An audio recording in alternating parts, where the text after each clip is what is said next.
Student, welcome to my channel education with focus. और मैं हूं आपका दोस्त सत्येंद्र भंडारी। जैसा कि आप देख रहे हैं कि हम सांख्यिकी का चैप्टर कर रहे हैं और हमारी एक्सरसाइज चल रही है 13.2। हमने एक वीडियो इसमें बना दिया है कि सांख्यिकी के अंतर्गत बहुलक किसे कहते हैं, माध्य हम कर चुके हैं। यदि आपने नहीं किए हैं तो आप चैनल में जाकर के उस वीडियो को देख सकते हैं। और बहुलक किसे कहते हैं इससे संबंधित हमने 2 सवाल पहले कर लिए हैं। तो आज हमारा तीसरा सवाल और ये पूरा का पूरा जो एक्सरसाइज है ये समाप्त हो जाएगी। तो चलिए स्टार्ट करते हैं एक्सरसाइज। देखिए थर्ड हमारे पास जो क्वेश्चन है आप देख सकते हैं, ये दिया हुआ है कि निम्नलिखित आंकड़े किसी गांव के 200 परिवारों के कुल मासिक घरेलू व्यय के बंटन को दर्शाते हैं। इन परिवारों का बहुलक मासिक व्यय ज्ञात कीजिए, साथ ही माध्य मासिक व्यय भी ज्ञात कीजिए। अब इसमें हमने माध्य भी ज्ञात करना है और बहुलक भी ज्ञात करना है। तो घरेलू व्यय मतलब घर में खर्च होने वाले पैसे के बारे में दिया गया है कि जो परिवार हैं वो 1000 से 1500 रुपये जो परिवार खर्चा कर रहे हैं वो 24 हैं। ऐसे ही 1500 से 2000 और अंतिम है 4500 से 5000 रुपये जो कर रहे हैं वो 7 परिवार हैं। तो ये हमारे पास कुल परिवारों की संख्या 200 है। तो इसमें सबसे पहले हमें माध्य निकालना है। तो माध्य के लिए 5 कॉलम हमें बनाने पड़ेंगे। तो चलिए स्टार्ट करते हैं। देखिए बनाया हुआ है, जैसे आप पहले से भी जानते हैं कि मैं पहले से बना करके रखता हूँ। तो यहाँ पे हमारे पास देखिए जो दिया हुआ था वर्ग अंतराल, बारंबारता, ये 2 चीजें दे रखी है हमें। वर्ग चिन्ह, विचलन और FI DI हमने निकालना है। तो शुरू कर देते हैं। वर्ग चिन्ह मतलब इन दोनों के बीच का अंतर। इन दोनों के बीच का अंतर यदि हम देखें तो 500 हुआ और 500 का ठीक आता क्या था 250। तो 1000 में 250 जोड़ा तो ये हमारे पास कितना हो गया 1250। फिर 500 जोड़ते हुए चलें सब में। तो 1250 में हमने फिर से जोड़ा तो यहाँ पे 1750, फिर 2250, फिर 2750, फिर 3250, फिर 3750, फिर 4250, फिर 4750। ये हमारे आंकड़े हो जाएंगे। अब सबसे पहले यहाँ पे देखना है कि सबसे बड़ी बारंबारता यहाँ पे कौन सी है 40। तो 40 के सामने वाला जो अंक है मतलब 1750 वो इसका क्या हो जाएगा कल्पित माध्य हो जाएगा, जिसे A लेते हैं। अब विचलन निकालने के लिए क्या करना पड़ता है XI माइनस A। तो पहले ऊपर वाले में से इसको घटाएंगे, तो इसमें से इसको घटाएंगे तो यहाँ पे कितना हो जाएगा -500। अब यही XI है और यही A भी है तो इसमें से ये गया 0। फिर नीचे की तरफ आए तो इसमें से इसको घटाएंगे 500, फिर अगले में 1000 आप देख सकते हैं। फिर इसमें से इसको घटाया तो ये हो गया 1500, फिर 2000, फिर 2500, फिर 3000। अब देखिए इसमें 500 को 24 से गुणा करना है। तो 24 पंजे जो होता है माइनस चिन्ह तो ऐसे आ जाएगा। 24 पंजे हमारे पास 120। तो 120 के पीछे कितने जीरो लग जाएंगे 2 जीरो। और 40 को इसके साथ गुणा किया तो ये 0 ही रहेगा। फिर 500 को 33 से गुणा करना है। तो 33 पंजे हमारे पास जो होता है वो होता है हमारे पास 165 और 165 के पीछे 2 जीरो। फिर 1 को 28 से गुणा किया तो 28 एकम 28 और पीछे 1 2 3 जीरो। फिर 15 को 30 से किया तो 15 तियाँ 45, 45 के पीछे 1 2 और 3, ये तीसरा जीरो इसका। 2 को 22 से किया तो 22 दूनी 44, 1 2 3 जीरो। फिर 25 को 16 से करें तो 25 को 16 से करने पर कितना होता है 400। तो ये हमारे पास 400 और 400 के पीछे 2 जीरो। और फिर यहाँ पे 3 को 1 से किया तो यहाँ पे हमारे पास 3000। इस प्रकार से कभी कभार हमारी कैलकुलेशन क्या हो जाती है हाई हो जाती है, जिसको हल करना कभी कभार कठिन हो जाता है। तो देखिए यहाँ तक हो चुका है हमारा। अब इन सबको आपस में जोड़ेंगे तो 0 से यहाँ पे 0 जुड़ा, इसको मैं रफली कर रहा हूँ। यहाँ पे हमने 0 से सब 0 जुड़ जाएंगे। फिर यहाँ पे हमारे पास इसको जोड़ें तो ये भी 0 हो गया। अब इधर की तरफ आए तो यहाँ पे कितना है हमारे पास 5। यहाँ पे हमारे पास 3 है, 3 और 4 हमारे पास 7, 12, 20 और ये हो गया 26 हासिल किया 2 और 2 4, 4 8, 4 12, 4 16 और 1 17।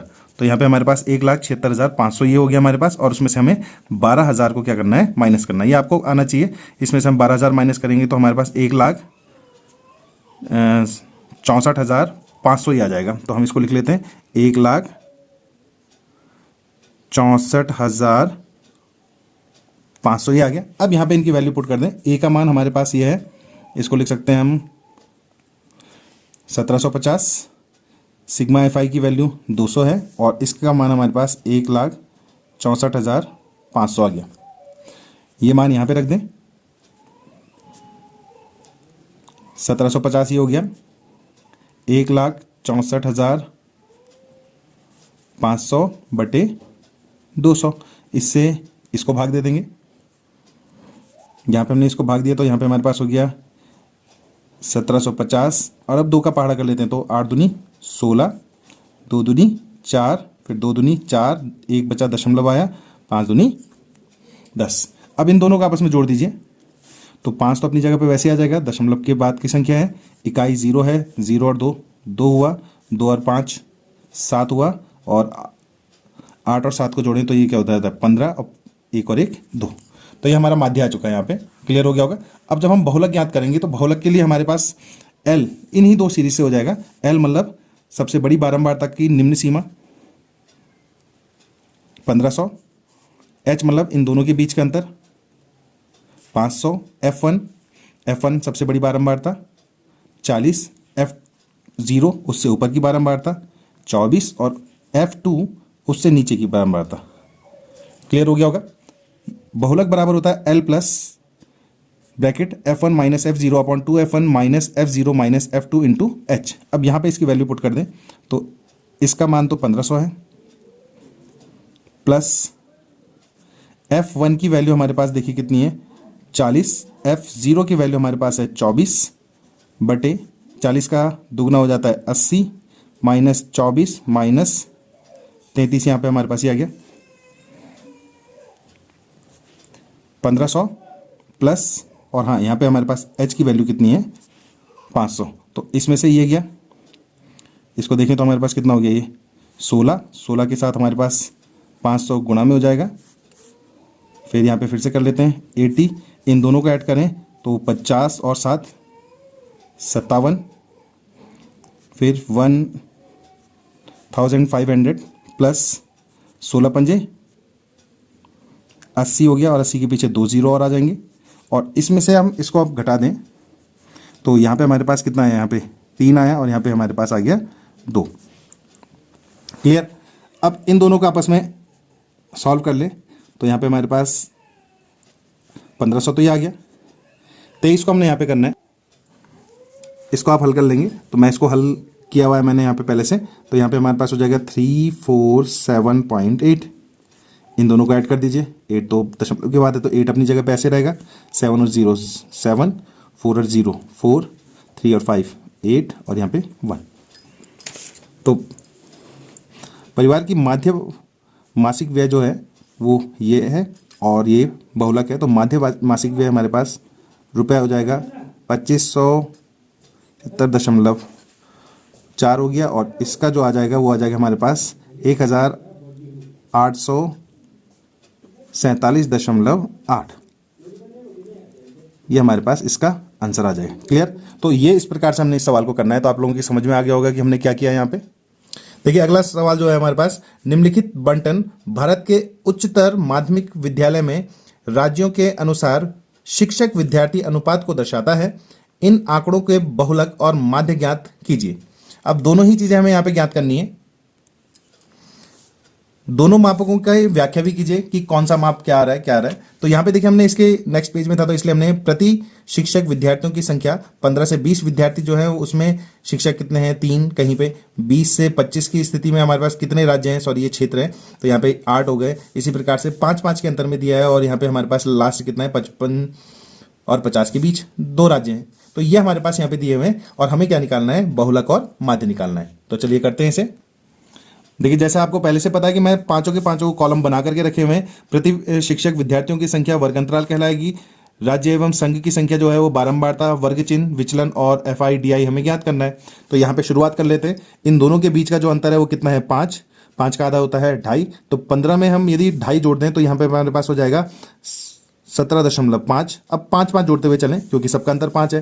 तो 17.5 में फिर से जोड़ा तो यहाँ पे 22.5, फिर 5 जोड़ा तो यहाँ पे 27.5, फिर 5 जोड़ा तो यहाँ पे 32.5, फिर 5 जोड़ेंगे तो 37.5। अगला हमारे पास 42.5, फिर 47.5 एंड लास्ट जो हमारे पास यहाँ पे आ जाएगा वो आ जाएगा 52.5। विचलन हमें निकालना है तो सबसे पहले ए निकालना पड़ेगा। ए सबसे बड़ी बारंबारता देखिए इसमें कितनी है 10। 10 के ठीक सामने वाला वर्ग चिन्ह हमारे पास इसका कहलाता है ए। अब इसमें से इसको घटाएंगे तो हम देख सकते हैं 5, 10, 15 का अंतर है, तो इसको हम लिख सकते हैं -15 क्योंकि ऊपर छोटी संख्या से बड़ी संख्या घटानी है। इसी प्रकार से इसके बीच के लिए अंतर 10 है, इसके बीच का अंतर 5 है। जब जब सवाल करेंगे जितनी बार करेंगे उतनी बार आपका एक्सपीरियंस बढ़ता रहेगा। अब इतने में से इतने को घटाना है तो फिर 0 हो गया, फिर यहाँ पे फिर 5 आया, फिर 10 आया, फिर 15 आया और यहाँ पे हमारे पास लास्ट क्या आ गया 20 आ गया। क्लियर। अब इसको और इसको गुणा करना है, FI DI को गुणा करना है तो 15 तियां 45 माइनस 45, 8 गुणा गया 10 माइनस 80 हो जाएगा। 9 गुणा गया 5, 9 पंजे 45, फिर 0 गुणा गया 10, 0 हो जाएगा। 5 तियां 15, फिर ये 0, फिर ये भी 0 और 20 दूनी 40। अब यदि हम इसको देखें तो 45 और 45 हो गया 90, 90 और 80 हमारे पास 170 हो गया। जबकि यहाँ पे हमारे पास उस 170 में से 40 घटा दें तो 170 में से 40 गया, ये हो गया हमारे पास 130 और 130 में से फिर 15 हम यदि घटाएं तो 115, तो ये -115 हमारे पास इसका मान आ जाएगा। क्लियर। आप अपने आप भी कैलकुलेशन कर सकते हैं। अब यहाँ पे हमारे पास जो जो दिया हुआ है क्या क्या प्राप्त हुआ, ए प्राप्त हो गया हमारे पास आया ए 32.5 सिग्मा FI, इसकी वैल्यू है 35 और इसका मान आ गया -115। सिंप्लीफाई कर दें, माध्य बराबर a plus sigma FI DI upon sigma FI, तो a का मान है 32.5 प्लस इसकी वैल्यू है -115। ध्यान रहे जब हमारे पास माइनस वाला रहेगा तो उसको हमने ब्रैकेट के अंदर लेना है और ये हमारे पास कितना हो गया 35।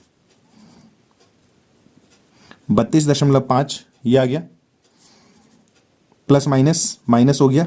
अब यहां पे देखिए 115 में 35 का भाग देना है। देखिए अब हमारे पास यहाँ पे ये आ गया तो इसमें हम क्या लगेंगे 32.5, तो ये आ गया माइनस इसमें इसका डिवाइड, तो हमारे पास देखिए पहली तो कितनी बार जा रहा है 3 बार पूरा जा रहा है। 35 या 105 होता है, 105 मतलब 10 बचा, दशमलव हुआ 100 हुआ, फिर 35 दूनी 70, 30 हुआ, 300 हो गया और 35 8 ये हमारे पास यहाँ पे आ जाएगा 35 8 280। तो हम इतने तक इसको छोड़ सकते हैं। इसके बाद दशमलव के बाद 2 अंक है तो यहाँ पे भी हमने 2 ले लिए। अब घटा दें तो 0 में से तो 8 नहीं जाता तो 10 में से 8 गया, 10 में से 8 जाएगा तो यहाँ पे हमारे पास होगा 2। फिर यहाँ पे हम देखें तो यहाँ पे कितना बचा हमारे पास 4 बचा, 4 में से 2 गया तो यहाँ पे भी हमारे पास बचा 2। यहाँ पे हमारे पास 2 है तो 2 में से 3 तो नहीं जा रहा तो 12 हुआ, 12 में से 3 गया तो यहाँ पे 9 हुआ और यहाँ पे कितना आ गया हमारे पास 2 आ गया। तो ये इसका माध्य आ गया 29.22। क्लियर हो गया आपका। अब देखिए दूसरा हमारे पास है बहुलक ज्ञात करना है। बहुलक के लिए इसकी आवश्यकता नहीं होती, जैसे पहले भी कहा था सबसे बड़ी बारंबारता 10 है। 10 के सामने वाला जो निम्न सीमा वर्ग चिन्ह की है वो है 30, ये आप देख रहे होंगे। इन दोनों के बीच का अंतर है 5। सबसे बड़ी बारंबारता 10, उससे पहले वाला है 9 और उसके बाद वाला है 3। ये आपको याद होना चाहिए। बहुलक बराबर होता है L plus bracket F1 minus F0 upon 2F1 minus F0 minus F2 into H। अब यहां पे वैल्यू रख दीजिए, इसकी वैल्यू है 30 प्लस F0 10 और F1 10 है और F0 कितना है 9। 10 का दुगना 20 माइनस 9 माइनस 3 गुणा गया 5, इसका मान 30 प्लस 10 में से 9 गया 1, 1 गुणा गया 5, 20 और 9 और 3 12,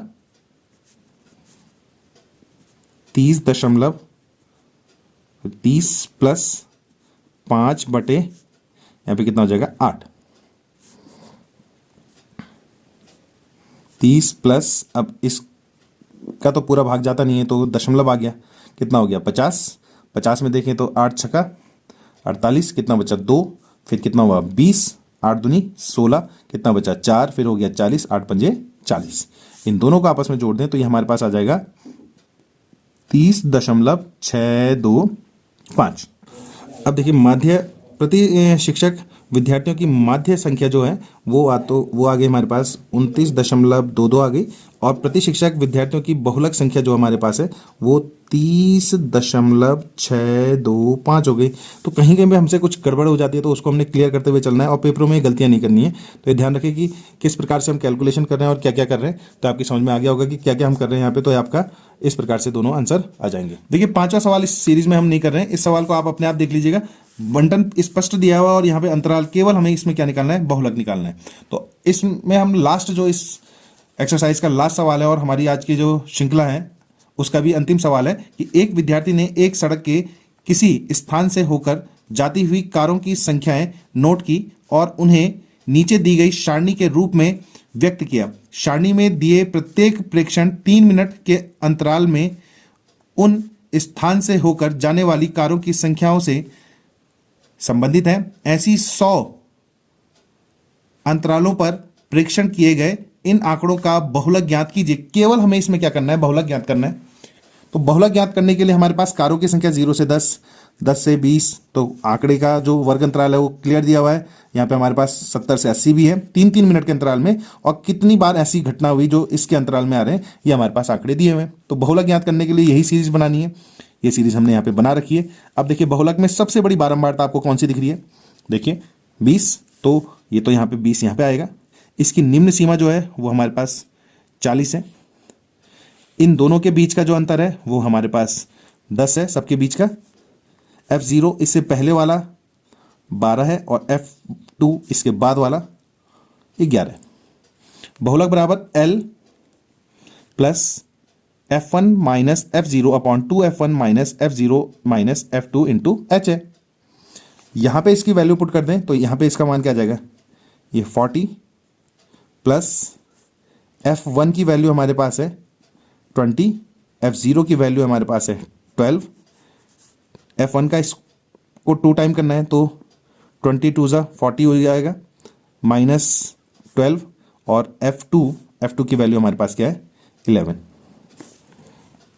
और सिंप्लीफाई करें 40 प्लस, और हाँ यहाँ पे हमारे पास H का मान कितना है 10, तो 20 में से 12 गया, ये हमारे पास हो गया 8, 8 गुणा गया 10 हो जाएगा।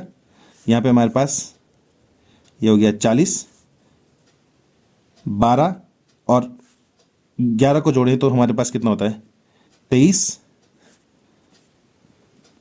40 ये हुआ, प्लस 8.80 बटे 40 में से 23 गया तो यहाँ पे हमारे पास कितना हो गया 17।